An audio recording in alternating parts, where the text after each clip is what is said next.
Hello guys, আজকে সকালে উঠতে দেরি হয়ে গেছিল, তাই তাড়াতাড়ি আমি দোকান চলে আইলাম। আর দোকান এসে করে কাজ করছিল, আমি তখন চলে আইলো আমার বন্ধু। আর আজকে ইয়ার সাথে যেতে হবে আমাকে পোস্ট অফিস, কারণ ইয়ার ফোন নাম্বারের সাথে আধার কার্ডের লিঙ্ক করাইতে হবে। তারপরে আমাদের ব্লু কালারের ল্যাম্বরগিনিতে বসে চলে আইলাম আমরা পোস্ট অফিস। আজকের দিনটা মোটেই ভালো ছিল না, কারণ সকাল থেকে আমার মুডটা একটু খারাপই ছিল, তার জন্য আমি সকালের আজকে ভিডিও বানাইতে পারি নাই। তারপরে আধার কার্ডের ফর্মটা নিয়ে চলে আইলাম পোস্ট অফিস। আর আমরা যে পোস্ট অফিস ঢুকলাম, তারপরে আমাদেরকে দিল বের করায়। আর গাইস, আজকে রোজার এই করে অনেকে খারাপ লাগছিল, তাই একটু ছাইরে দাঁড়াই গেল। তারপরে আমাদের ল্যাম্বরগিনিতে বসে, আর তারপরে আমার বন্ধু এরকম স্বপ্ন বলি দেবে আমি কোনোদিন ভাবতেও পারি না। ठीक है प्लानिंग में चेंजिंग है। लेना था R15 लेकिन लेंगे स्प्लेंडर। किसका कलर का कोई कॉम्प्रोमाइज नहीं है, जेट ब्लैक ही लेंगे।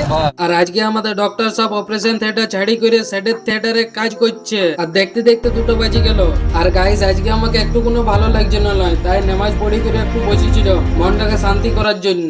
আর তারপরে আসরের নামাজ পড়ি করে বাজার থেকে আসছিলাম ঘর দিকে, কারণ ইফতারি টাইম হয়ে যাচ্ছিল। আর আজকে ইফতারিতে পকোড়ি, চানা ডাল, সালাদ, আপেল, কলা, আঙ্গুর এগুলোই ছিল। আর এগুলো নিয়ে করে ইফতারি করলাম। আর ভিডিওটি যদি ভালো লাগে তাহলে লাইক, কমেন্ট আর চ্যানেলটাকে সাবস্ক্রাইব করে দিবে বন্ধুরা। আর আজকে ফাইনালি 3টে রোজা কমপ্লিট হয়ে গেল, মাশাআল্লাহ অনেক ভালো লাগছে।